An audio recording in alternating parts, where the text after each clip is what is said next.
Here is an addendum for today's program. It's quite topical. I just received it and I thought you would be interested in it too.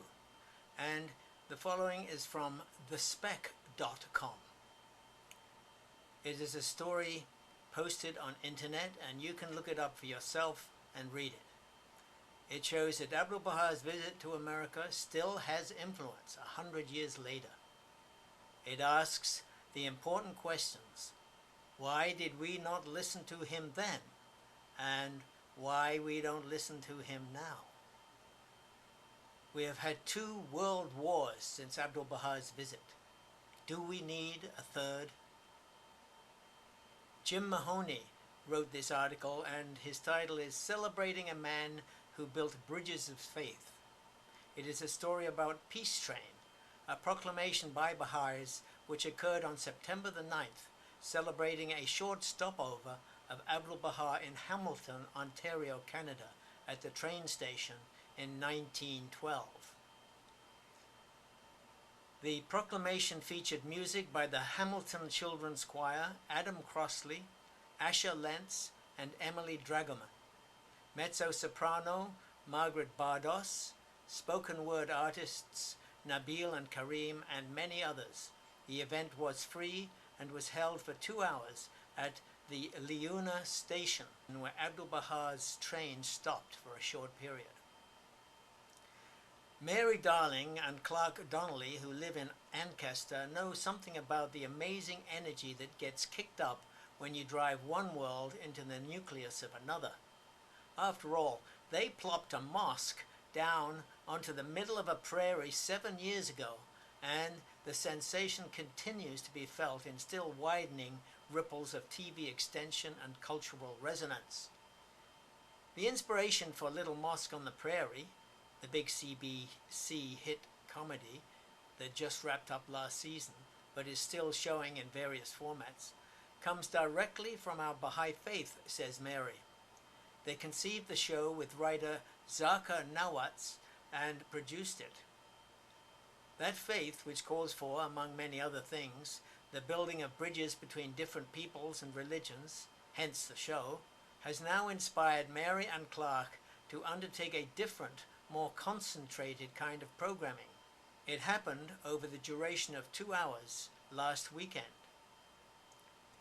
They were, with much help, weaving Hamilton into a larger fabric of 239 days, the centenary celebrations of Abdu'l-Baha's visit in 1912. Peace Train at Leuna Station on Sunday, September the 9th, was a historic journey featuring music, art, and spoken word performance, some of it simulating Abdu'l-Baha's actual speeches. Okay, turn your clock back 100 years. Everyone wanted him. In the greatest cities of Europe and North America, they clamored to have Abdu'l-Baha appear. The largest circulation newspapers and magazines devoted many a feature spread to his teachings, his legend, and his wildfire peace train tour.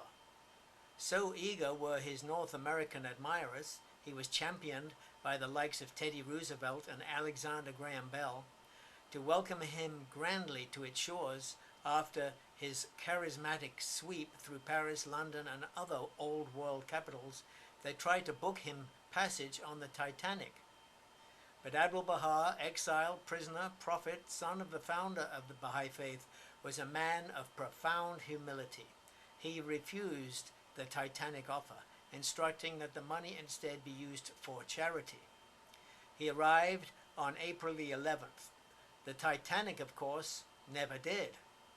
For 239 days, Abdu'l-Baha traveled from city to city by train, delivering a message of peace on the eve of global conflict, a message of racial unity in places divided by color lines, a message of gender equality to a world where women were chattel and could not vote, a message of interreligious harmony against a backdrop of sectarian persecution. Everywhere he went, thousands gathered.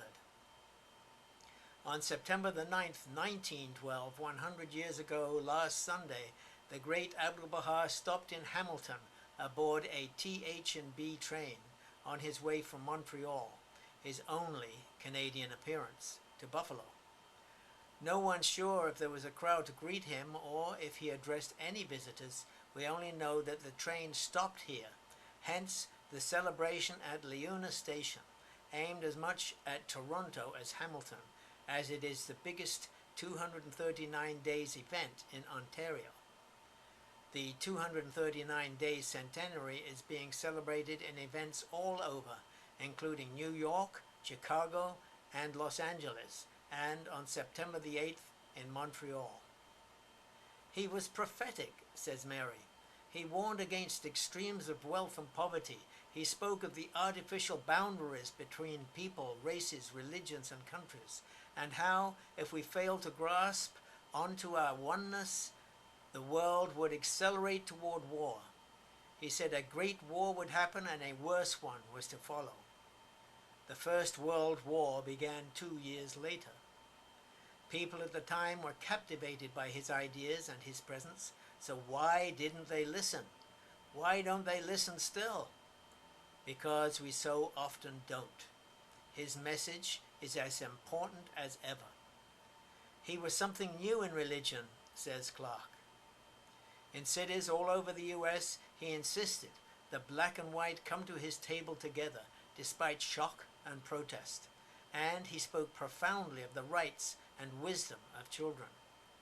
The son of Baha'u'llah, the Persian who founded the Baha'i faith, a faith much persecuted in Iran even to this day, Abdu'l-Baha was imprisoned for 40 years in the prison city of Akka, in what was then Palestine, until freed by the Young Turks in the first decade of the 1900s. jmahoney at thespec.com